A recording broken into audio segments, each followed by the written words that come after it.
Welcome back, guys. Another episode for the Bathurst Giants. We've got Mick in the middle. He'll be joining me and Kobe on the far left, and I'm Lachlan Munns.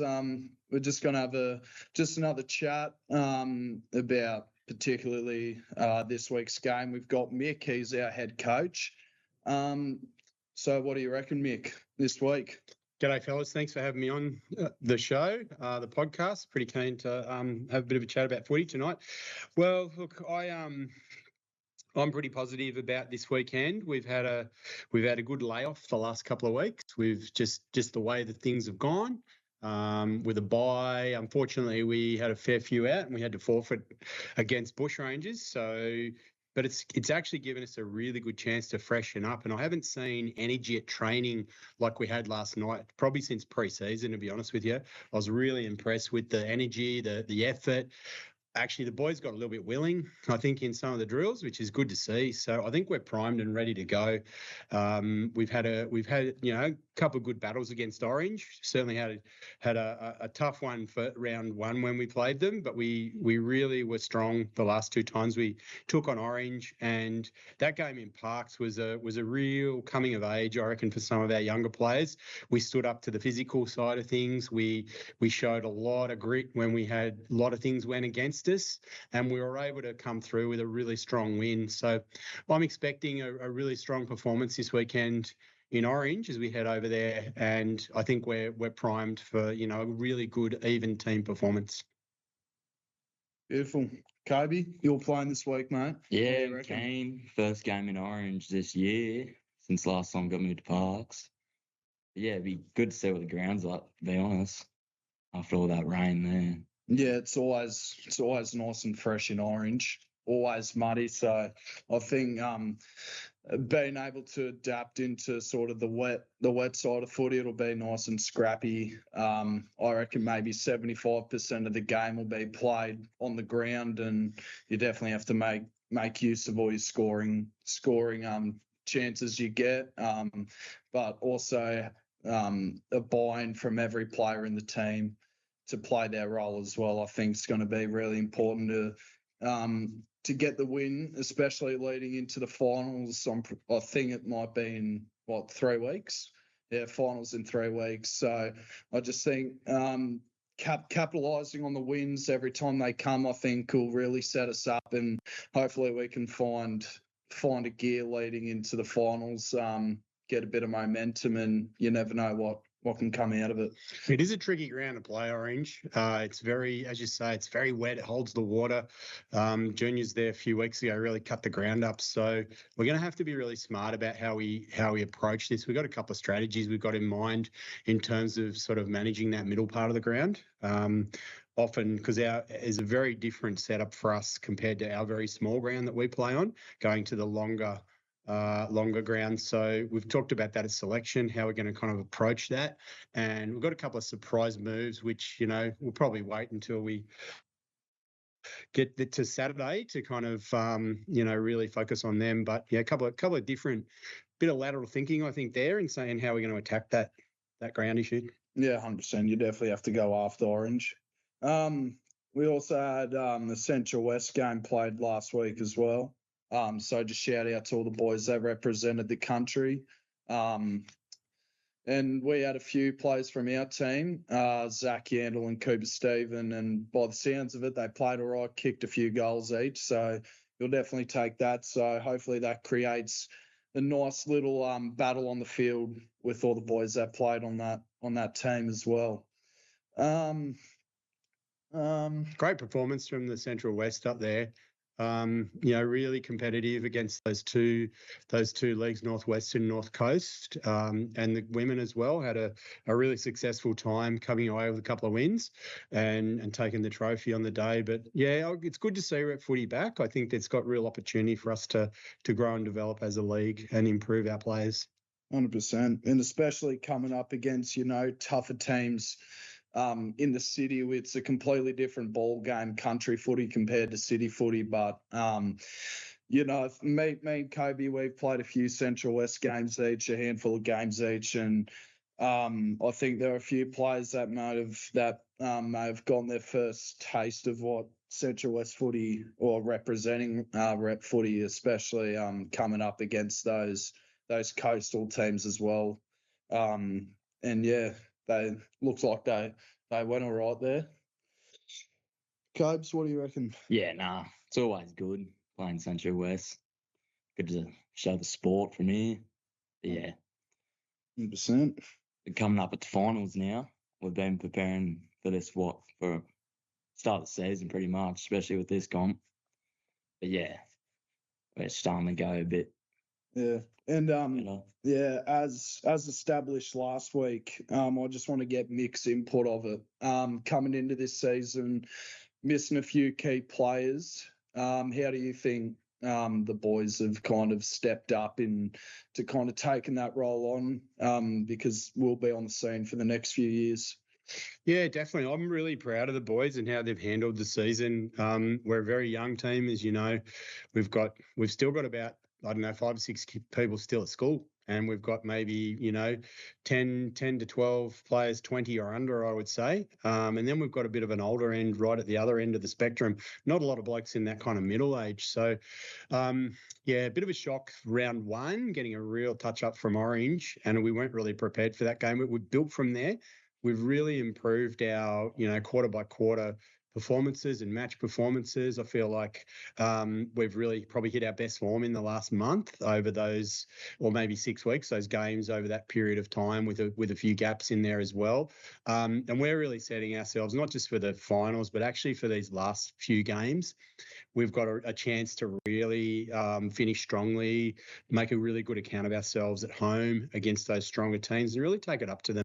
And I'm really more concerned about how we go about things. Results will take care of themselves at some stage, and as they did against Orange. But yeah, very happy with the boys. Very happy with the progress and development of our younger players, especially. Huge loss, Ruben out. I think he's been pretty outstanding in the middle there. He's really, he just turned 17. He's really taken it up to experienced players, winning his own footy, creating a lot of run for us. So we're going to really miss him. So, but it does give an opportunity for someone else to step in and have a real crack there. 100%. Copes, from a player's perspective, mate, how do you think everyone's kind of flipped the script a little bit? Obviously coming into this season, and no one really knows how we were going to play or how we're going to perform every week. But just from a player's perspective, how do you think the boys have been, rocking up to training every week, rocking up on game day, smiles on our faces? Yeah, as Mick said, it was a bit rough at the start of the season, but we're sort of like having to rebuild through it. And even just around the club, like trying to rebuild like a better vibe, a better culture, especially because like we're all so young there. It's just better doing it that way. Get a good start to it. Yeah, no, I think it's going pretty good. 100%, especially rocking up to Panthers every week, supporting the sponsors as well. And I think our leadership group says it the best, that we can't play footy without them. So I think, there's nothing better in my eyes than playing a hard game of footy and come back to Panthers for a beer as well, I think. And the amount of numbers that we have coming to Panthers after every game, I think really shows that everyone in the team is,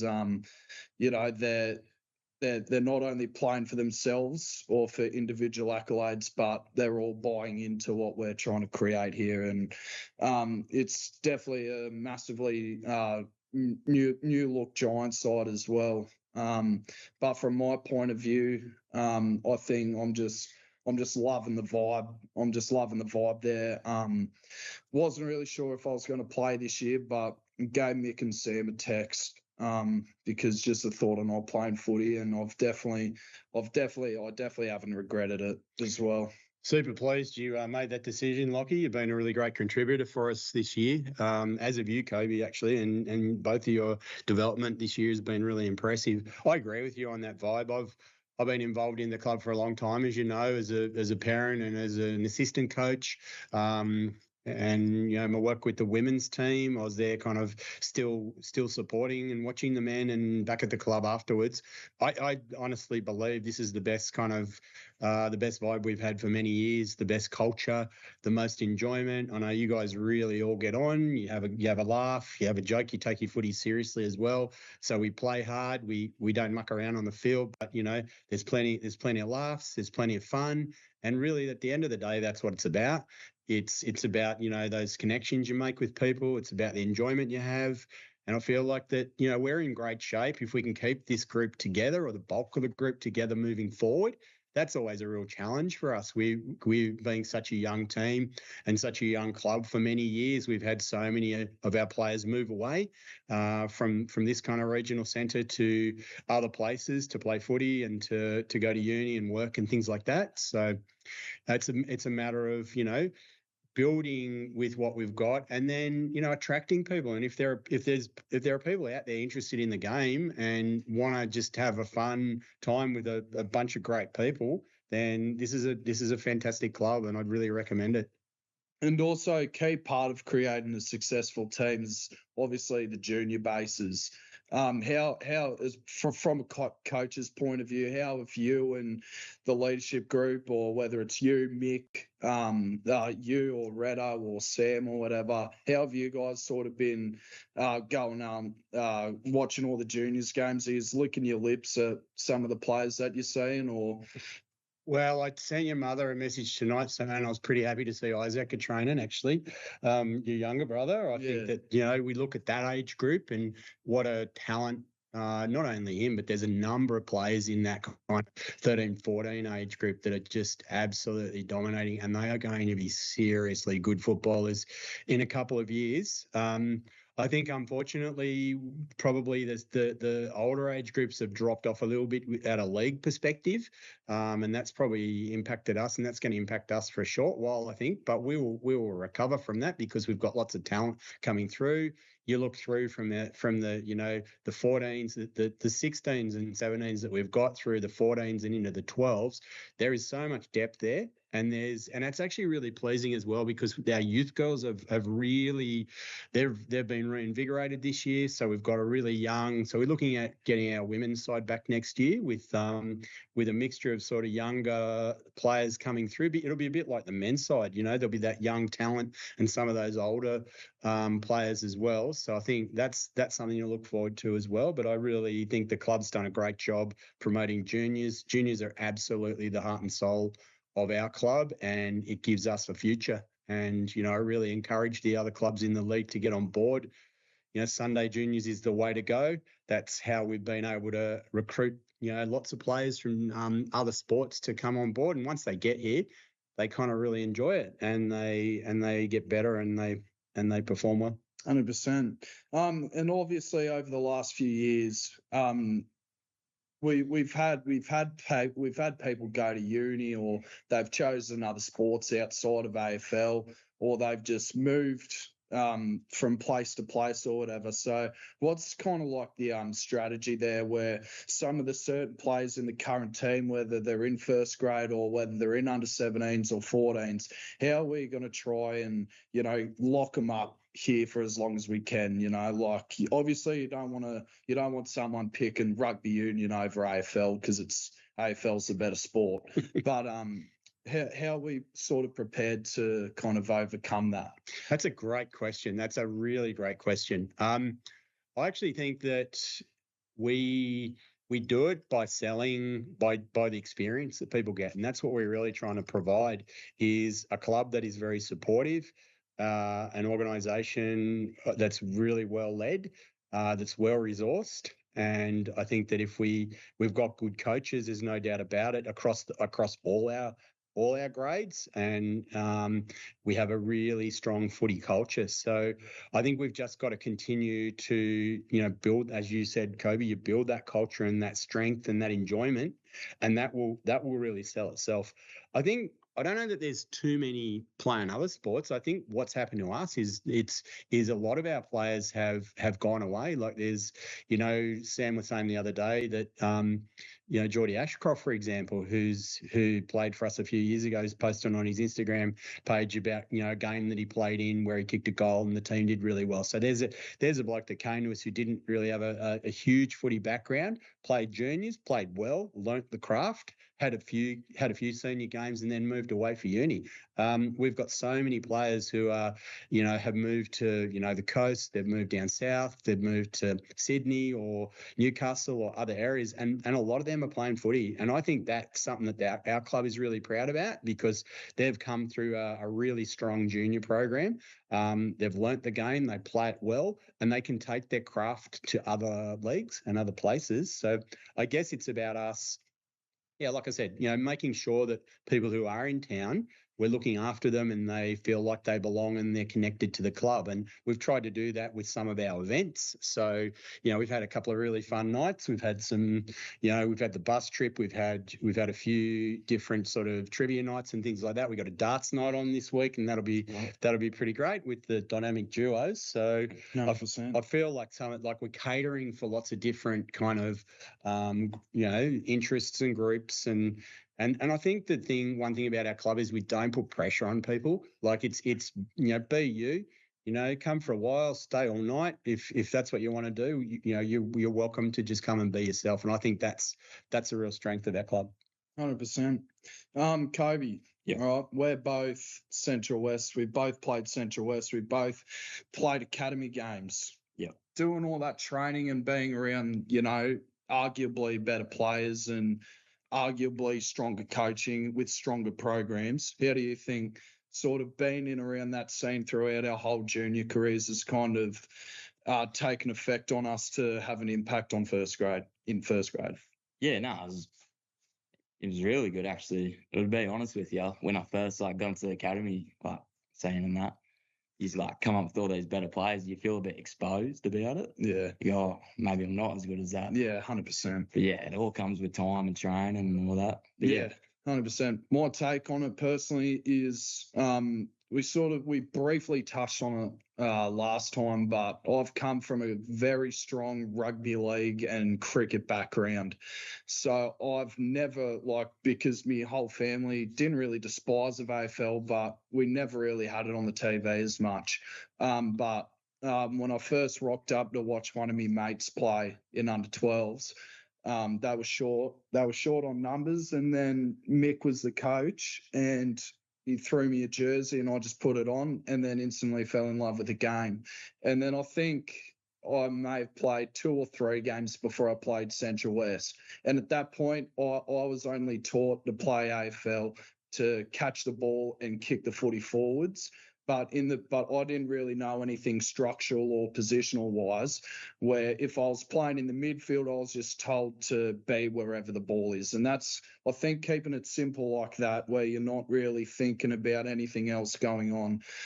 But once I first started playing Central West and gave that a solid crack, and then having a real strong program there at Academy with Kieran and just heaps of, other older players that were there that kind of that have that effect on you, because you're looking at some of the Central West finest footy players, and you're just sitting there and you're just in awe, because you just kind of want to adapt that kind of danger that those players have about them, and then taking that into your actual team, it doesn't make yourself better, because you're a leader and you're trying to make all the other players around you play better and smarter, and then that lifts you as a team as well. And I think having all those extra gears up your sleeve as well, especially coming into senior men's footy, where it's well different to juniors. It's a lot faster, it's stronger, it's more physical.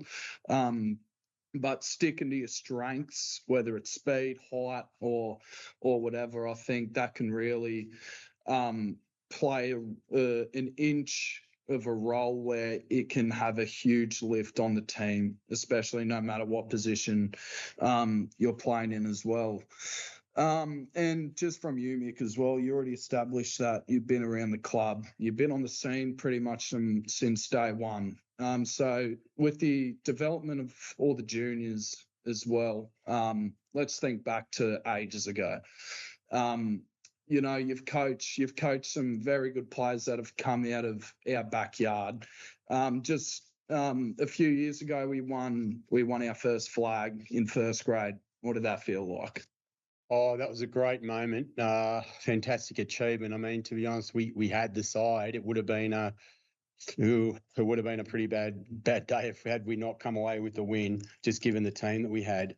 But yeah, it was. I mean, I think that it's probably a lot of the credit goes to Shane Brose, to be honest, with the work that he did developing those junior players for all those times.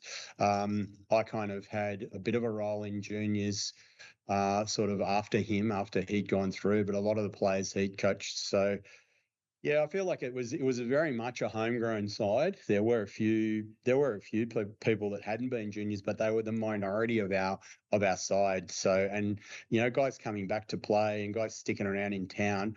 I mean, it was great. It also meant that getting that sort of monkey off the back and winning that premiership, particularly after the disappointment of 21, the COVID year, when the season got kind of cancelled and we were in really good shape, men and women. We were on top. We were coming really kind of like we are now. We were coming home with a wet sail, and I feel like we would have won both those flags that year just based on how we were travelling. And to have that opportunity denied for that team was really disappointing, because year to year, you never quite have the same team and you never quite have the same drive. So it's very important that you don't take anything for granted. And I don't think that 23 side did. I think they were really strong to the end and ended up, a great way to finish. We kicked away pretty well towards the end there.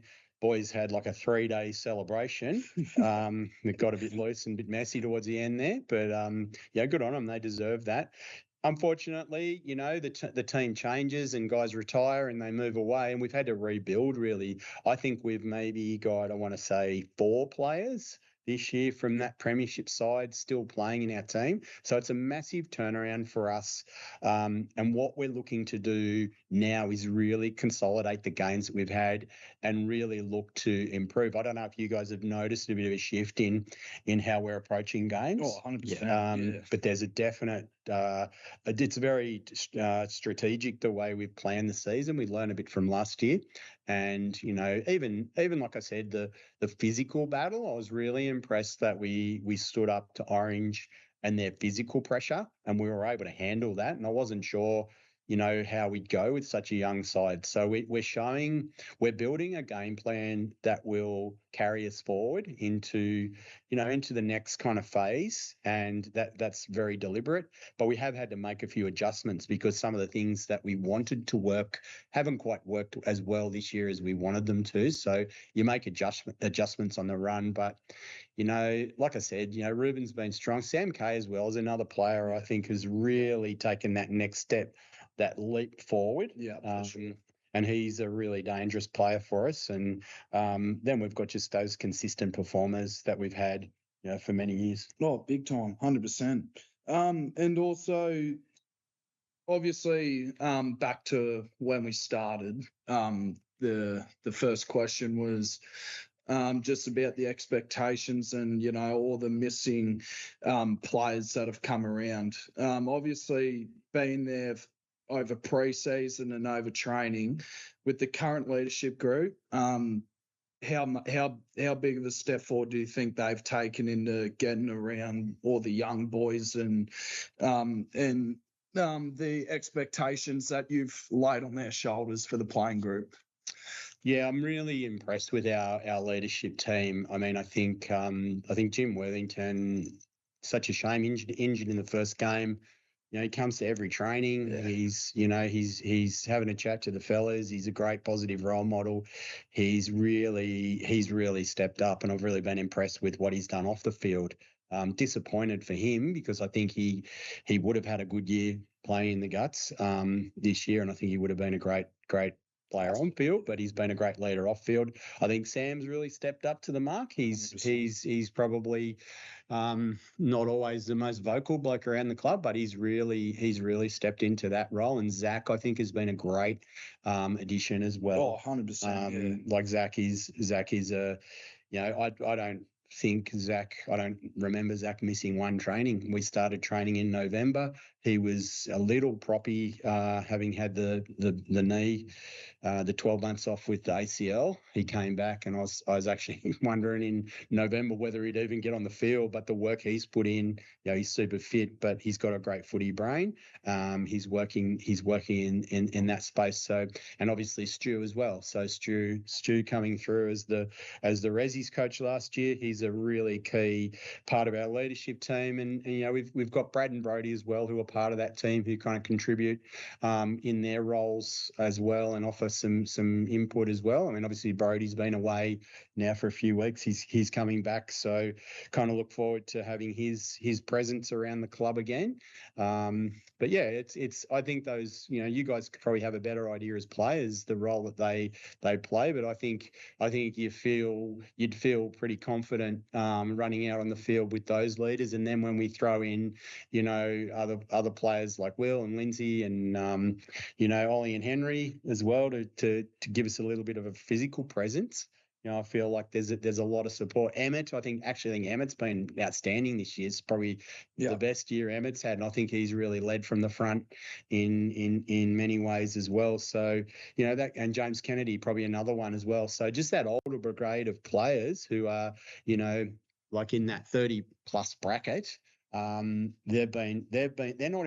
not so much in our leadership team formally, but their leadership is evident every time you guys take the field, I think. Yeah, which leads me to my next question, Cobes. From a player's perspective, mate, how impressed are you with the leadership group? I'm actually amazed by everyone, like all the older boys, the way the young boys have carried themselves through it. But yeah, they've been massive for us this year, especially with this young team. But yeah, it's been real good. And also, we know pretty well about, that step up from 17s, but, boys like Ruben, Sam, Cal, who haven't really played as much resi, so they didn't really get the proper taste of senior footy. Coming through 17s, I think it's a big step from 17s into first grade, because you could be the top player in your 17s team, but coming to senior men's, you kind of have to take that backward step just so then you can kind of adapt into the game and you can play around all those other key players around you. So how have you kind of how did you handle yourself after you aged out last season and, this is your first proper real season in senior men's footy? Yeah, well, at top age of 17, so last year, like normal, what we used to with the reserve grade, run your top age 17 through there, build some confidence in that, which I got to do, which was actually really good for me, I reckon. It's what I needed.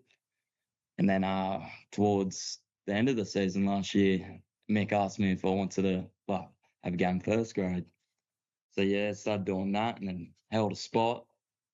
And coming into this season, it's held me spot into that. So 100%. And also, I also think, just back onto that Sam, Ruben and Cow chat as well, I think especially Ruben, he's probably been for me personally, he's probably been a top 3 standout player in our side this year, especially the fact that he hasn't, I can't remember if he had a Resis game last year. He might have had maybe one or no, he hasn't. Oh, he hasn't. And the way that he's just instantly put himself in a starting spot in the midfield, winning all the clearances, and he's pretty solid in defence as well. I think for me personally, he's done really well to lift himself there, and all of our young fellas. But anyways.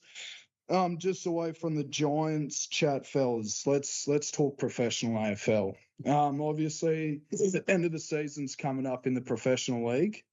My question is, and you probably know it, are we talking Nick Dacos-Brownlow this year? No. Don't be silly, mate. I think he's won it. It'll be daylight between him and runners. Can't change the rules for one player. Yeah. Mick, what are your thoughts on it? Well, I'd say if Dacos doesn't win this year, we'll know that he's definitely on the nose. Mhm. He's definitely on the nose with the umpires if he doesn't win it. He's been very dominant. Yeah, has Collingwood won enough games though? Maybe that's something. Maybe it's hard to get those 3 votes when your team's not winning as many games. So that could be the only thing that goes against him. But I do believe, I know you disagree with me, Kobe, but I do believe he's an outstanding player in the whole competition. He really just kind of operates at a different level to everyone else. 100%. And even like, I think me and Kobe were talking to each other in the preseason about, the teams that we're going to have a good look on this year. But far out, Freo have come out of the fireworks, haven't they? I think it's pretty unexpected, to be honest. Like, I'm not going to lie, especially, signing that Mason Cox as well. I genuinely thought they'd be lucky to scrape into the A. How do you go from a family that doesn't watch footy to supporting Collingwood? Oh, mate, you have to ask me, old man. That's another chat.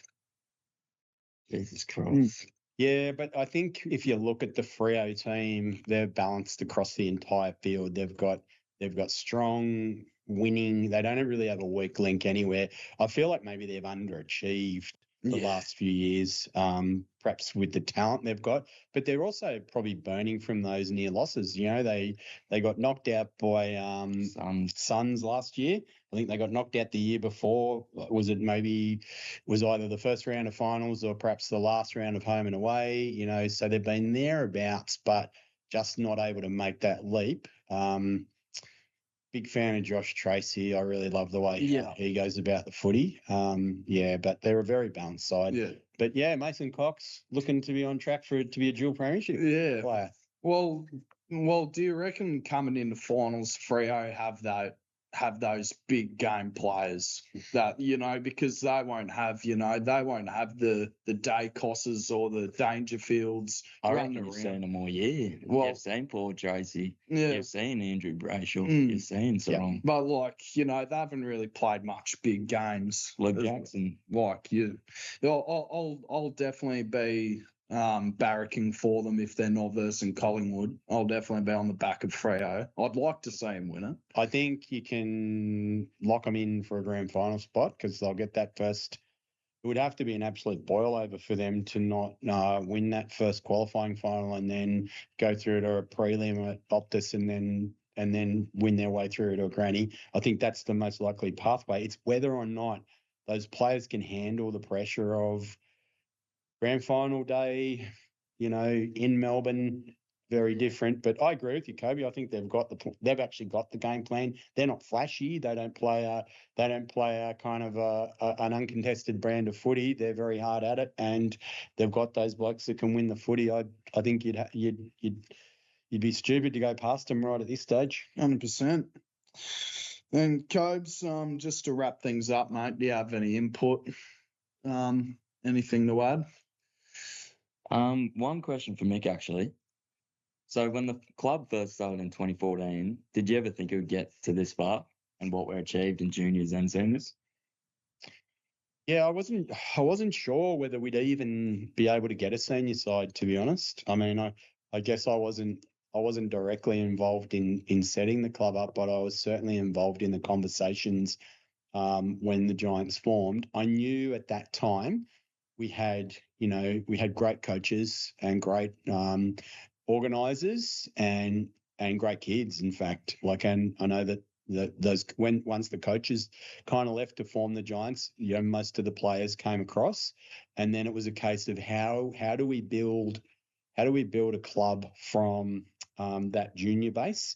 And there's certainly challenges with that, having a lot of players the same age and not getting that consistent mix of ages. I mean, those first few years were pretty rough and difficult, where you had 40-year-old blokes and 16-year-old blokes, and there were a lot of big margins. There were some pretty hard games. I think those players really got a lot out of that, though, in terms of their development and their resilience. We're in a little bit of a similar situation, probably not quite as extreme at the moment. But yeah, I mean, I was hopeful, but I wasn't even sure we'd ever get past just being a junior club, which, I was just really happy to have a club to be part of that had a great football and a great football culture and a great kind of, culture of support and looking after people and inclusion and that type of thing. We really are very accepting. We're